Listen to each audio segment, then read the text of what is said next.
Clear है ये बात यहां तक? चलिए तो आप लिखिए अगले पॉइंट में,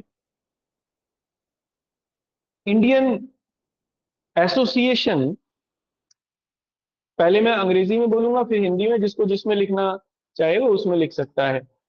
Indian association, Indian association sought sought a unite platform, sought a unite platform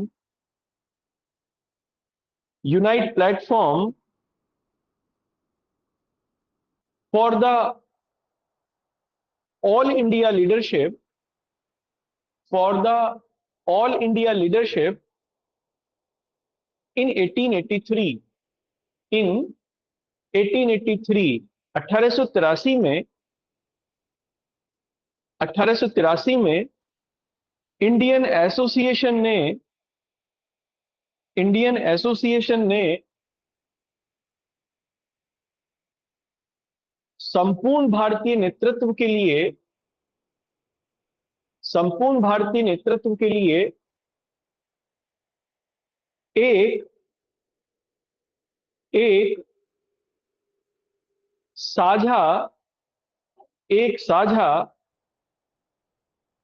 संगठन बनाने का प्रयास किया, एक साझा संगठन बनाने का प्रयास किया। They also they also they also organised they also organised an all India conference, an all India conference in 1883, in 1883। मेरी आवाज नहीं आ रही क्या? आवाज मेरी क्लियर है? सर आई थिंक मेरी नेट में प्रॉब्लम है या फिर ब्रेक हो रही है। ठीक है, वॉइस क्लियर है। अच्छा, हाँ क्लियर है। इन 1883 उन्होंने 1883 ईस्वी में, उन्होंने 1883 ईस्वी में एक अखिल भारतीय, एक अखिल भारतीय सम्मेलन का आयोजन भी किया, एक अखिल भारतीय सम्मेलन का आयोजन भी किया। ठीक है ना, ये पहला सम्मेलन था जिसे बुलाया गया 1883 में। फिर बाद में इस सम्मेलन में ये निर्धारित किया गया था कि हर दूसरे साल हम लोग सम्मेलन बुलाएंगे।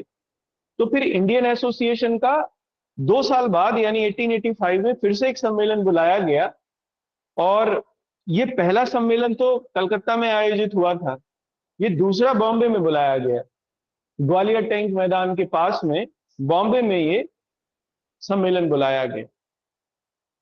ठीक है, मेरी वीडियो तो ऑफ नहीं है लेकिन ये शायद पता नहीं कैसे हो रही है। अभिजीत एक चीज,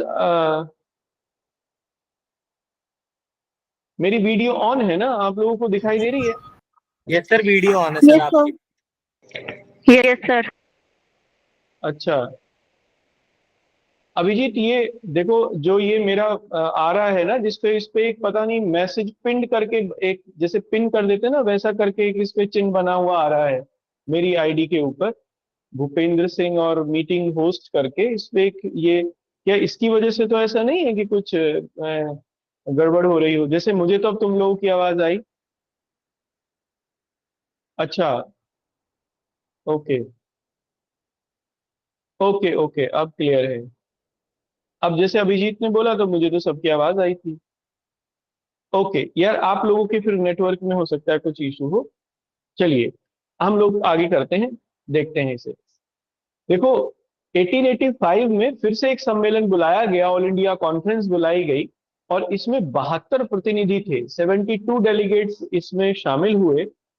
और बाद में इन 72 डेलीगेट्स ने ही इंडियन नेशनल कांग्रेस का गठन किया।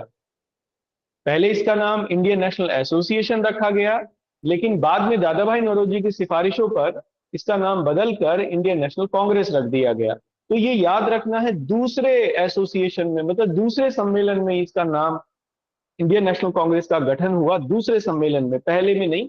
तो आप लिखिए अगले पॉइंट में, the second all India conference, the second all India conference of Indian National Association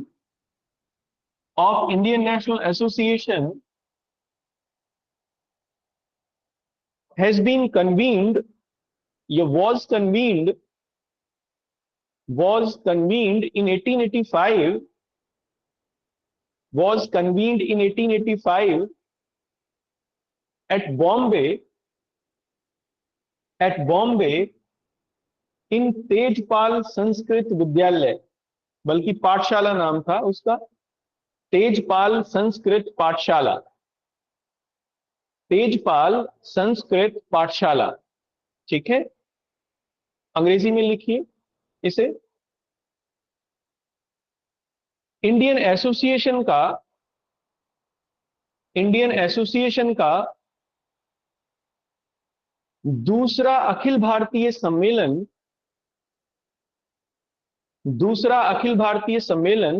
1885 ईस्वी में, 1885 ईस्वी में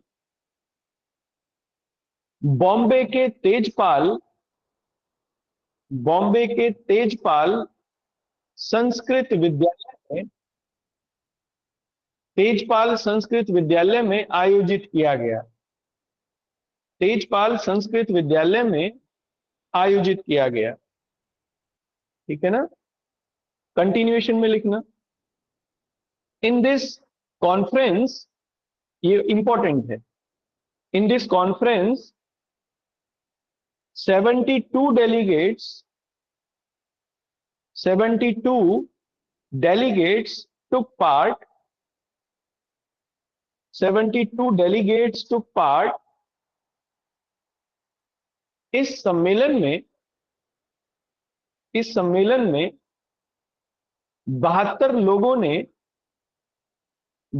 लोगों ने हिस्सा लिया। ठीक है, अच्छा, इन सब लोगों ने मिलकर यह किया कि एलन ऑक्टेवियन ह्यूम एक व्यक्ति थे, जो कि आयरलैंड के एक व्यक्ति थे, अंग्रेज थे, और ये इटावा में उस समय डिस्ट्रिक्ट मैजिस्ट्रेट थे, इटावा के डिस्ट्रिक्ट मैजिस्ट्रेट भी रहे। इन्हें उसका अध्यक्ष घोषित कर दिया गया, अध्यक्ष चुना गया इस कॉन्फ्रेंस का। और अध्यक्ष इसलिए चुना गया क्योंकि एक अंग्रेज थे, जिससे अंग्रेज सशंकित ना हो जाएं, उनको संदेह ना हो जाए कि भारतीय कर क्या रहे हैं, राजनीतिक मांगों की बात करने के लिए कोई संगठन बना रहे, इसलिए एक अंग्रेज को ही बनाया गया। तो एलन ऑक्टेवियन ह्यूम उसके अध्यक्ष चुने गए। बाद में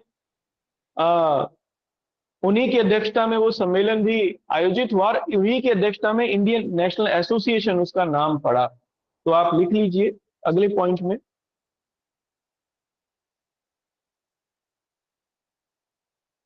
इस सम्मेलन की अध्यक्षता, इस सम्मेलन की शुरुआती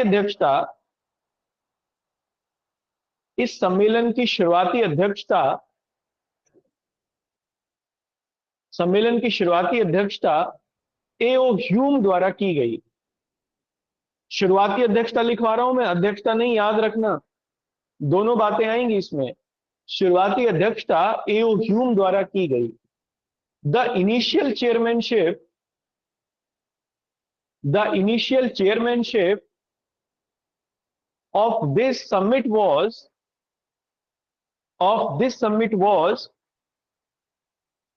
convened by A.O.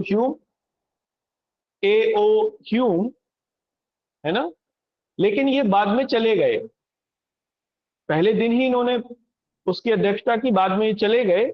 इनके A.O. ह्यूम के सचिव थे व्योमेश चंद्र बनर्जी, इनके सेक्रेटरी थे। तो अपने सेक्रेटरी को फिर इन्होंने अध्यक्ष बनाया, और फिर इन्होंने सम्मेलन से चले गए थे क्योंकि काम होंगे ऑब्वियसली। तो फिर अध्यक्षता संपूर्ण सम्मेलन की व्योमेश चंद्र बनर्जी ने की, एलन ऑक्टेवियन ह्यूम के नाम पर ही आगे।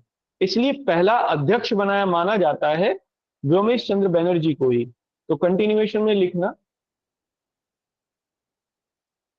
एओ ह्यूम के जाने के पश्चात, एओ ह्यूम के जाने के पश्चात सम्मेलन की अध्यक्षता, सम्मेलन की अध्यक्षता उनके सचिव, उनके सचिव व्योमेश चंद्र बनर्जी द्वारा की गई, व्योमेश चंद्र बनर्जी द्वारा की गई। Later, later this summit was chaired by, this summit was chaired by, chaired by Vyomesh Chandra Banerjee, या WC बनर्जी कहते हैं इन्हें, Vyomesh Chandra Banerjee, the secretary of AO Hume, the secretary of AO Hume. ठीक है ना? सर ये कांग्रेस अधिवेशन की बात हो रही है ना शायद? हाँ, ये सेकंड कॉन्फ्रेंस की बात हो रही है। अभी अभी कांग्रेस बनेगी, जस्ट अभी हम लोग इसको बना देंगे। इसी सम्मेलन की बात हो रही है, सेकंड की। जब ये सेकंड सम्मेलन हुआ ना, तो लोगों ने एओ ह्यूम को अध्यक्ष चुन लिया। एओ ह्यूम आए, उसकी अध्यक्षता की और चले गए, और अपनी जगह पर अपने सचिव को परमानेंट अध्यक्ष के रूप में वो छोड़ गए। व्योमेश चंद्र बनर्जी इसलिए प्रथम अध्यक्ष कहे जाते हैं, लेकिन स्थापना इन्होंने ही की, एओ ह्यूम ने ही। इसलिए कांग्रेस का संस्थापक एओ ह्यूम को ही माना जाता है। ये मैंने आपको जो तिगड़म है ना इस मामले में, इसको क्लियर करने के लिए समझाया। कांग्रेस के संस्थापक एओ ह्यूम, लेकिन अध्यक्षता की सबसे पहली उनके सचिव ने, जो उनके सेक्रेटरी थे, व्योमेश चंद्र बनर्जी। तो आप कंटिन्यूएशन में लिखना, अगले पॉइंट में ही देखो। जब ये सेशन हो रहा था बॉम्बे में, उस समय सुरेंद्र नाथ बनर्जी, जो कि एक इंपॉर्टेंट लीडर थे इंडियन एसोसिएशन के, वो इसमें शामिल नहीं हुए। वो इसमें शामिल नहीं थे, इसमें हिस्सेदारी उनकी नहीं रही, किसी काम की वजह से वो बाहर थे, बॉम्बे में उपस्थित नहीं हो पाए। बाद में आके वो इसका फिर इसमें शामिल हुए, मतलब अगले अधिवेशनों में शामिल हुए, इसमें शामिल नहीं थे। ये कई बार पूछा गया है सवाल, तो आप इसको यहां पर नोट में डाल लीजिए, नोट में लिखिए इसे। In this summit, in this summit the most important leader, the most important leader of Indian Association या Indian National Association, Indian National Association, Surendranath Banerjee, Surendranath Banerjee could not able to, could not able to took part in it, took part in it। ठीक है ना? अंग्रेजी में लिखिए, हिंदी में लिखिए। Indian national association के, इंडियन नेशनल एसोसिएशन के प्रमुख नेता, प्रमुख नेता सुरेंद्रनाथ बनर्जी, सुरेंद्रनाथ बनर्जी इसमें प्रतिभाग नहीं कर पाए, इसमें प्रतिभाग नहीं कर पाए। ठीक है ना? लेकिन बाद में उन्होंने कांग्रेस ज्वाइन की, जब इसका नाम इंडियन नेशनल कांग्रेस बन गया और लीडिंग फिगर बने, एक सबसे प्रबुद्ध नेताओं में से एक माना जाता है उन्हें कांग्रेस के। तो कंटिन्यूएशन में लिखना, but later he join the Congress, but later he joined the Congress and become its leading figure, its leading figure। कालांतर में उन्होंने, कालांतर में उन्होंने,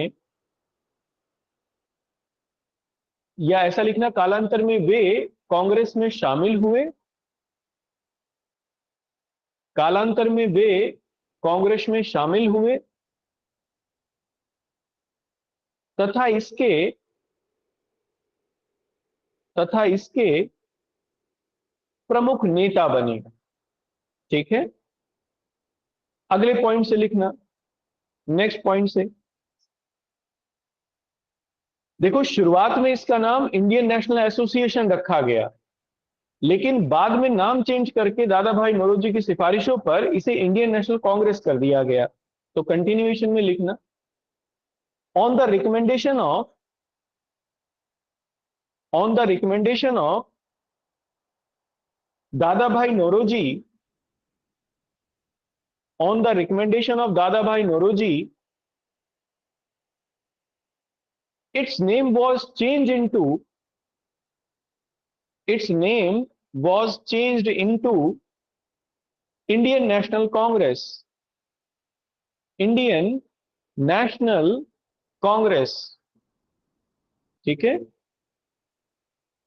दादा भाई नौरोजी की सिफारिशों के आधार पर, दादा भाई नौरोजी की सिफारिशों के आधार पर इसका नाम बदलकर भारतीय राष्ट्रीय कांग्रेस कर दिया गया। ठीक है ना। और ये कांग्रेस वर्ड इसलिए जोड़ा गया क्योंकि अमेरिका में जो पार्लियामेंट थी उसका नाम कांग्रेस था। कांग्रेस का मतलब होता है सब लोगों का सम्मेलन। जब कोई सम्मेलन होता है, लोग इकट्ठा होकर बात करते हैं, that is known as Congress. तो इसीलिए इसका नाम फिर कांग्रेस रखा गया, जो कि अमेरिका की पार्लियामेंट से प्रेरित था, अमेरिकन संसद से ये प्रेरित था। इसको आप याद रखना। ठीक है, यहां तक क्लियर है? किसी को कोई problem?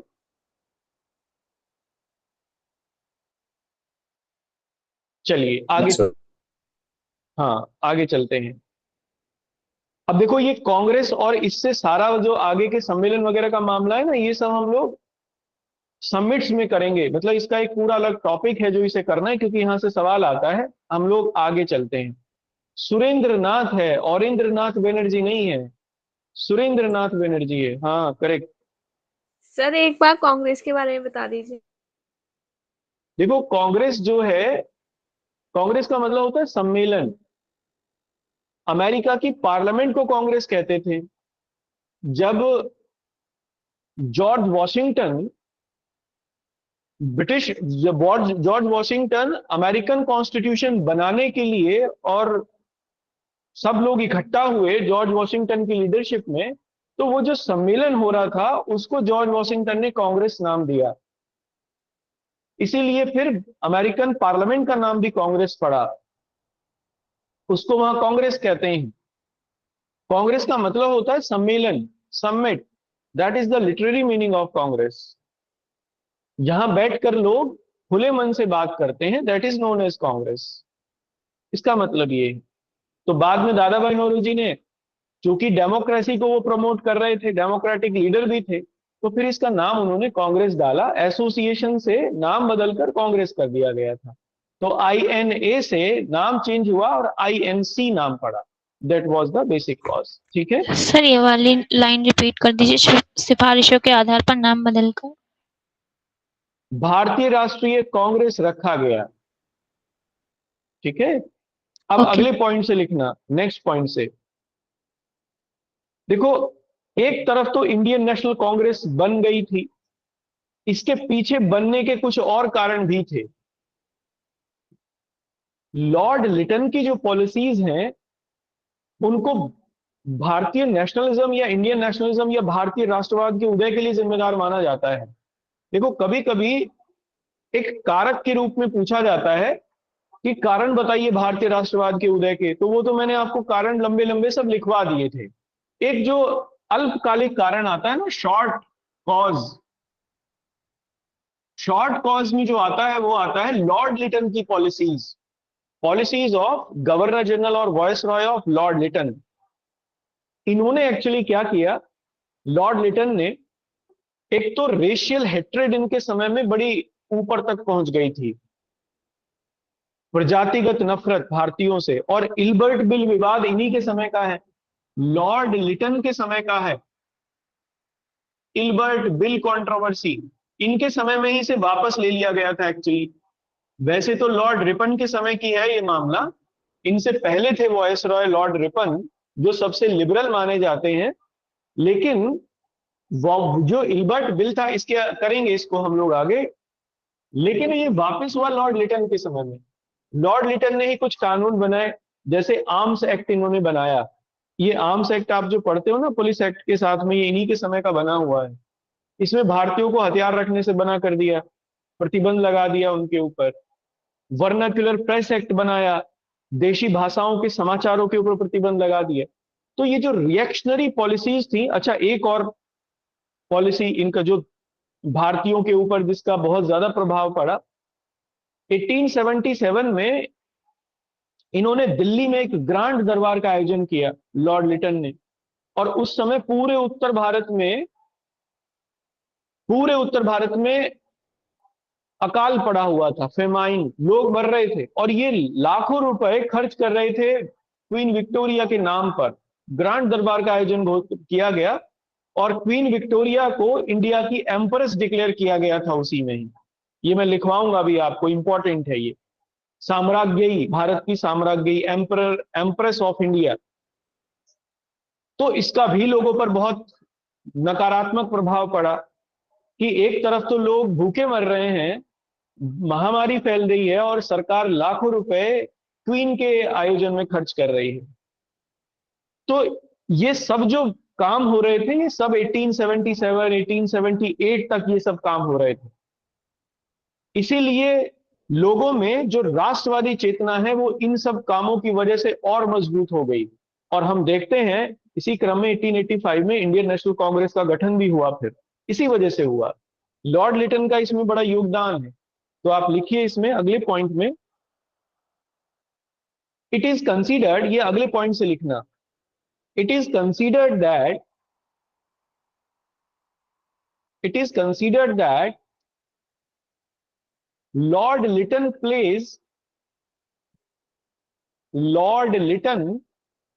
plays an important role in strengthening the Indian nationalism, in strengthening the Indian nationalism। यह माना जाता है कि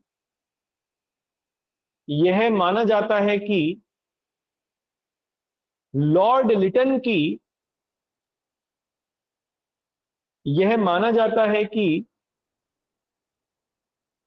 लिटन की प्रतिक्रियावादी नीतियों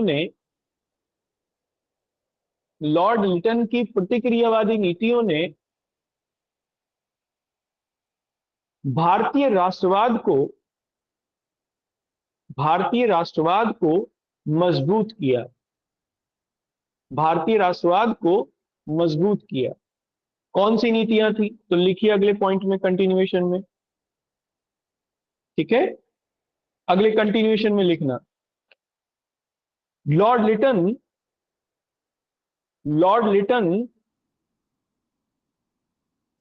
passed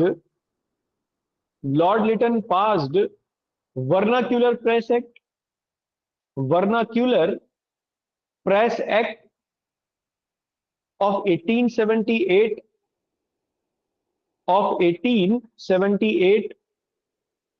लॉर्ड लिटन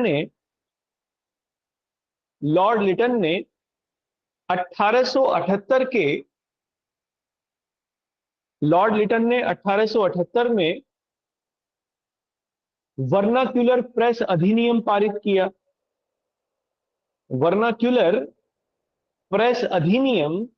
पारित किया। Under this act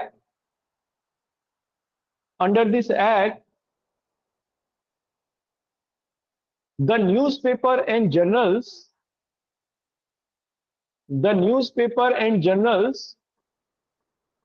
of regional languages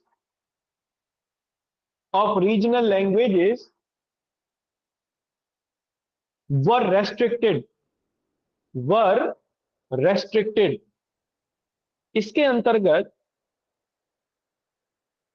अंतर्गत क्षेत्रीय भाषाओं के अखबार,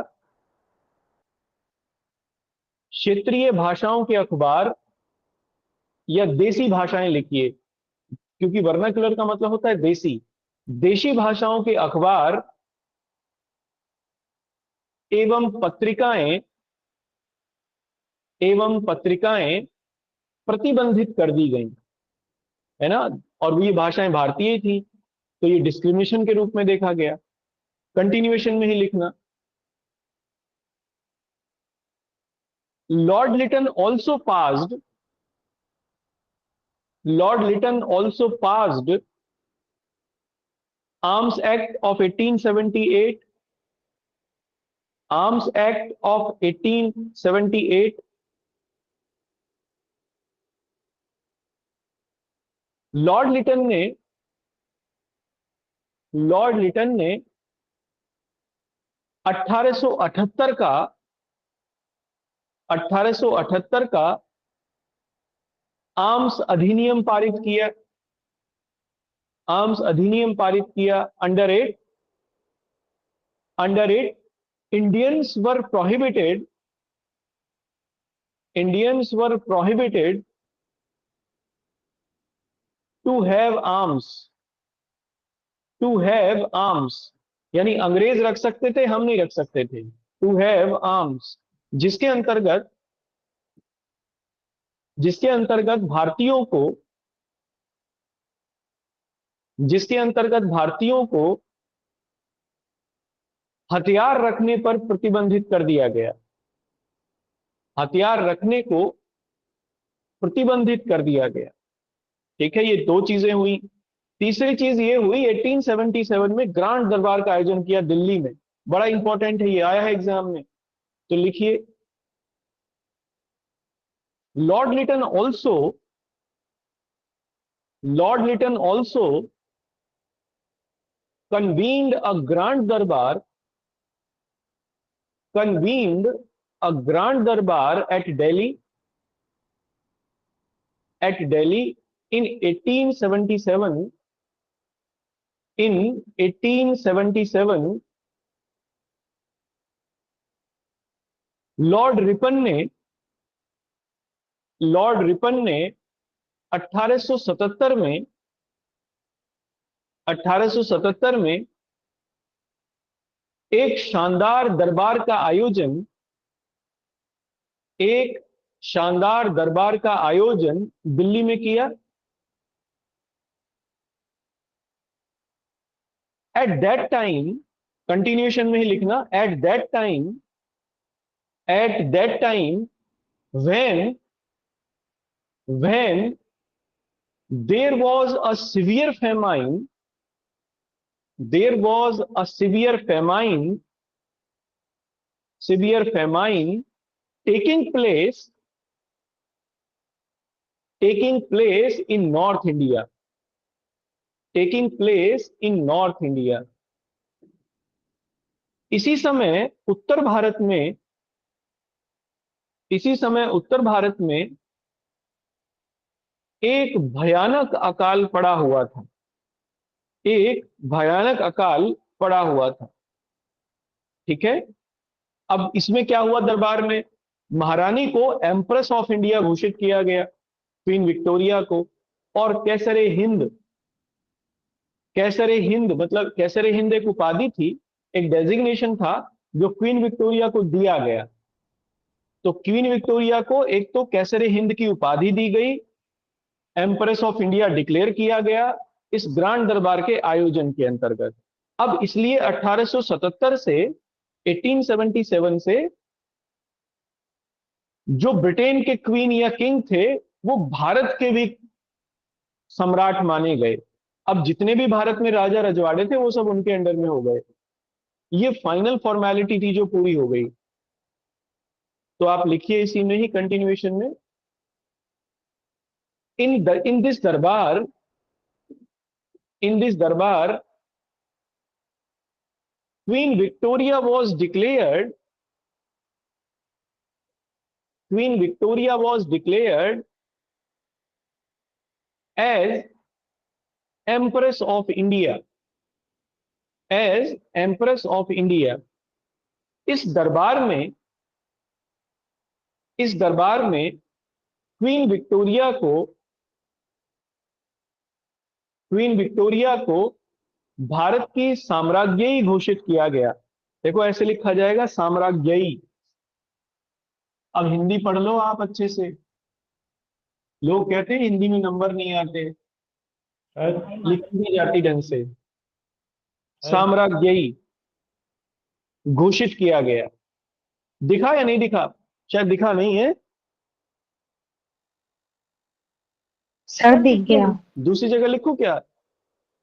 नहीं सर दिख रहा है। नो सर क्लियर है। सर दिख गया? बताओ। सर दिख रहा है। नहीं दिखा? एक क्लास कर दे लाइट।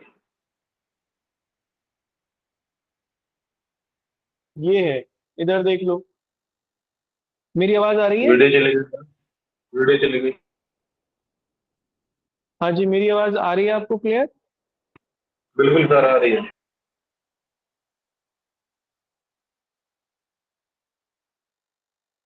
आवाज मेरी क्लियर आ रही है? बताओ।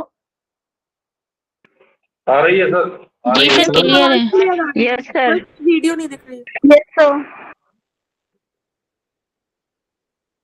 हाँ जी, आवाज क्लियर है? Yes sir. Yes sir. ठीक है, ओके।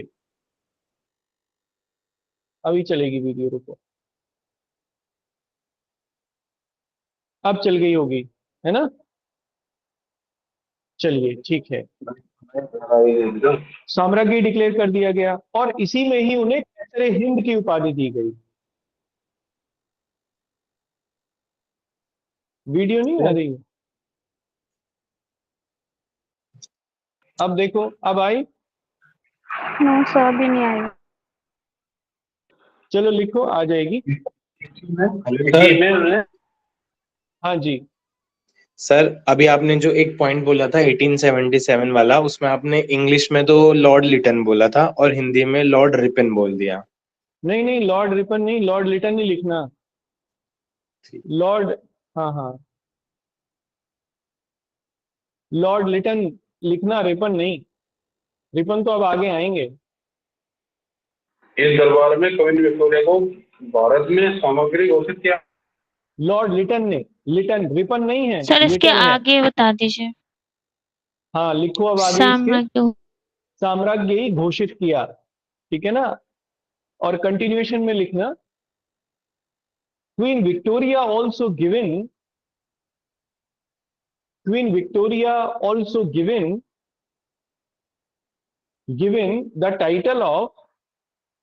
द टाइटल ऑफ कैसरे हिंद। कैसर, KAISAR, कैसर ई, और हिंद, कैसरे हिंद। हिंदी में केसर ए और हिंद। केसर ए हिंद का मतलब है सुप्रीम, सॉवरीन, सर्वोच्च शक्तिशाली। कैसर ए हिंद का मतलब ये हुआ। तो लिखिए, गिवन द टाइटल ऑफ कैसर ए हिंद। इसी दरबार में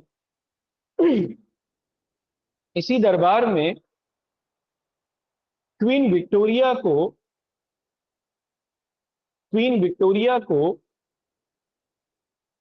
कैसर ए हिंद की उपाधि दी गई।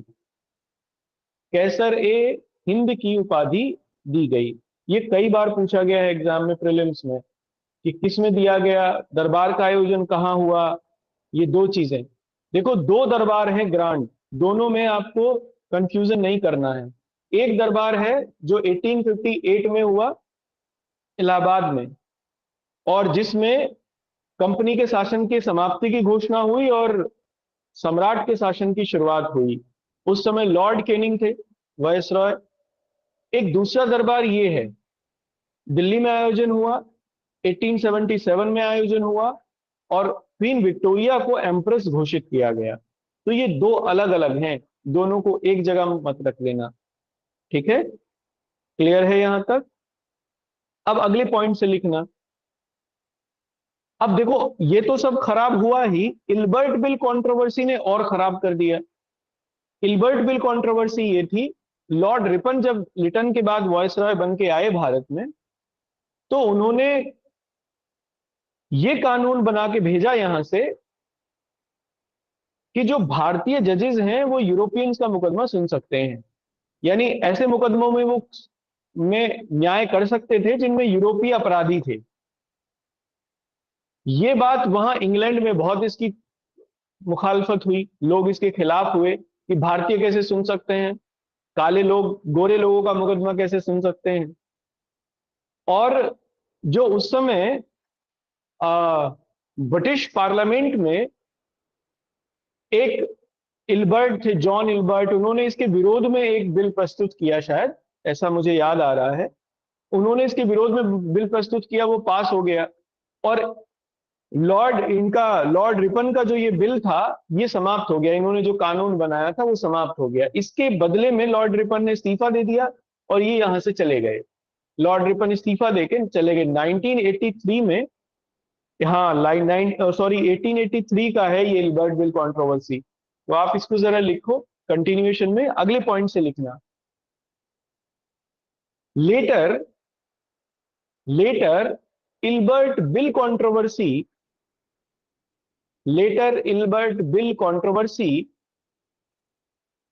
also played an important role in strengthening the Indian nationalism.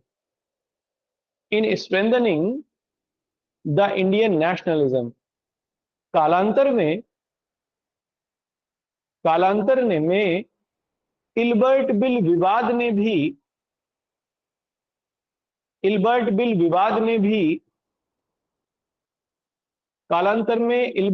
विवाद ने भी भारतीय राष्ट्रवाद को मजबूत करने में महत्वपूर्ण भूमिका निभाई। इसके आगे लिख लेना 1883, इल्बर्ट बिल कंट्रोवर्सी के आगे लिख लेना 1883। ये क्या था, तो इसके बारे में तो मैंने जो बताया ये मोर देन सफिशिएंट है। यही कि ये कंट्रोवर्सी यही थी कि भारतीय जो थे उनको अधिकार दे दिया गया था यूरोपियंस के मुकदमे सुनने का, लेकिन ये बाद में आया ही नहीं, बना ही नहीं, समाप्त कर दिया गया पहले ही। भारतीयों को इससे बहुत ज्यादा ठेस लगी कि अंग्रेज जो है वो प्रजातिगत आधार पर भारत का शासन कर रहे हैं, भारतीयों की ये सुनेंगे ही नहीं। इसलिए फिर सब भारतीयों ने एक यूनाइटेड फ्रंट पर आकर अपनी आवाज को बुलंद करने का प्रयास किया, और हम लोग इसी कॉन्टेक्स्ट में देखते हैं इंडियन नेशनल कांग्रेस का उदय। इसी क्रम में भारतीय राष्ट्रीय कांग्रेस बनी, क्योंकि अब लोगों ने महसूस किया कि सब भारतीय मिलकर अपने अधिकारों के लिए एक साझा मंच बनाएं, और ये साझा मंच ही दिया इंडियन नेशनल कांग्रेस ने। तो आप इसको कंक्लूड कर लीजिए, ये मेंस एग्जामिनेशन का पोर्शन है अब, ठीक है ना। कि सवाल आए, मान लीजिए भारतीय राष्ट्रीय कांग्रेस की स्थापना किन परिस्थितियों में हुई, विवेचना कीजिए। Told about in what conditions Indian National Congress has been formed, elucidate, ऐसा लिखा हुआ आता है, क्वेश्चन आता है। तो फिर जितना मैंने आपको लिखवाया इतना मोर देन सफिशिएंट है अभी तक, यही इसका उत्तर भी है। बस कंक्लूजन क्या लिखेंगे, तो कंक्लूजन ये लिखेंगे जो मैं अब लिखवा रहा हूं। देखो, आंसर राइटिंग में भूमिका और निष्कर्ष दो सबसे इंपॉर्टेंट होते हैं जीएस में। भूमिका शानदार लिख दो, कंक्लूजन शानदार लिख दो, बीच में थोड़ी बहुत इधर उधर चल जाएगा, कोई प्रॉब्लम नहीं है। तो लिखो कंक्लूजन, इफेक्टिव होना चाहिए, तो लिखो इस प्रकार, अगले पॉइंट से लिखना, अगले पैराग्राफ से। इस प्रकार उपरोक्त शोषणकारी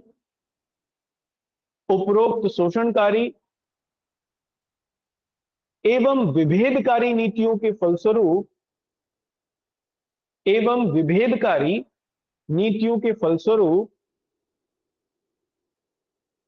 भारतीयों ने एक साझा मंच पर एक साझा मंच पर एकत्रित होने का प्रयास किया। एक साझा मंच पर एकत्रित होने का प्रयास किया। इन द अबव कॉन्टेक्स्ट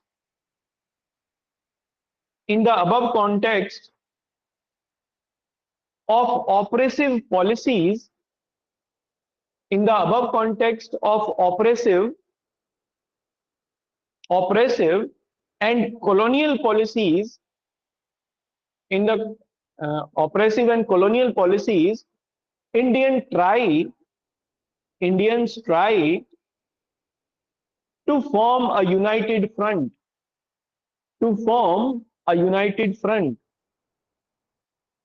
इसी क्रम में 1885 में भारतीय राष्ट्रीय कांग्रेस का उदय हुआ। इसी क्रम में 1885 में भारतीय राष्ट्रीय कांग्रेस का उदय हुआ। इन दिस कॉन्टेक्स्ट या in this sequence, Indian National Congress was formed. Indian National Congress was formed in 1885. In 1885, ठीक है। ये यहां तक एक पूरी कॉन्सेप्ट आपकी क्लियर हुई कि कैसे कांग्रेस फॉर्म्ड हुई, इंडियन नेशनलिज्म, भारतीय राष्ट्रवाद को एक आवाज मिली कांग्रेस के रूप में। परिस्थितियां मैंने आपको बता दी। इंडियन नेशनलिज्म का उदय कैसे हुआ ये भी मैंने पहले बता दिया आपको। अब तात्कालिक परिस्थितियां क्या थी ये भी मैंने आपको बता दिया। यहां तक पूरा प्रीलिम्स और मेंस का एक एक क्वेश्चन बन गया आपका। अब इससे आगे हम लोग आगे चलेंगे। देखो, कांग्रेस के बारे में कई थ्योरीज भी हैं, कुछ विवाद भी हैं। जैसे लाला लाजपत राय ने एक पत्र लिखा, एक न्यूज़पेपर लिखा। न्यूज़पेपर में मतलब वो लिखते थे, कॉलम लिखा उन्होंने। उस न्यूज़पेपर का नाम था यंग इंडिया। लाला लाजपत राय का बड़ा फेमस न्यूज़पेपर था, आगे आएगा ये। यंग इंडिया में उन्होंने कांग्रेस को सेफ्टी वाल्व बताया। उन्होंने ये कहा कि कांग्रेस की स्थापना तो अंग्रेजों ने की इसलिए कि जिससे वो किसी विरोध को या भारतीयों के द्वारा होने वाले किसी आंदोलन को रोक सकें, और उसके लिए उन्होंने वर्ड यूज किया safety valve. Safety valve theory भी है एक, सेफ्टी वॉल्व सिद्धांत भी है एक। ये लाला लाजपत राय ने ही दिया। इस सिद्धांत में यही है कि लाला लाजपत राय का ये मानना था, वो ये कहते थे कि कांग्रेस की स्थापना अंग्रेजों ने की, अपने फायदे के लिए की, और उनका फायदा यह था कि किसी एक बहुत बड़े आंदोलन को वो लोग रोक सकें। ऐसे ही बहुत सारे लोगों ने कांग्रेस के बारे में अलग अलग बातें की। जैसे कर्जन का बड़ा फेमस है, लॉर्ड कर्जन का। लॉर्ड कर्जन ने कहा कि कांग्रेस के जो दिन है वो कुछ ही बचे हैं, और आने वाले समय में ये मेरे ही होते हुए 1905 या 6 की बात है ये, जब वो ये स्टेटमेंट कह रहे थे कि मैं अपनी आंखों के सामने ही इसकी मृत्यु देखूंगा कांग्रेस की। तो हम लोग आगे अब इसको करेंगे कि किस किस ने क्या क्या कांग्रेस के बारे में कहा, कौन कौन सी कांग्रेस के बारे में बातें रही, क्योंकि ये प्रीलिम्स का सवाल आ जाता है। वो क्या करेगा, स्टेटमेंट दे देगा और पूछेगा ये किसने कहा था कांग्रेस के बारे में। उत्तर प्रदेश में से खूब सवाल आए हैं, ठीक है। इसको हम लोग यहां तक रखते हैं, इससे आगे हम लोग कल करेंगे।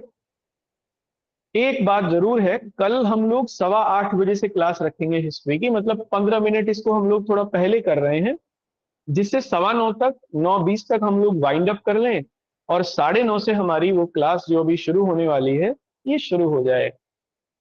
8:15 से किसी को कोई प्रॉब्लम तो नहीं है? 8:15 से? No sir. No sir. हाँ जी, मेरी आवाज आ रही है? Yes sir. ओके, चलिए, तो कल के लिए मैं मैसेज डाल दूंगा ग्रुप में। 8:15 बजे से हम लोग इस क्लास को कंटिन्यू करेंगे 8:15 से। जो भी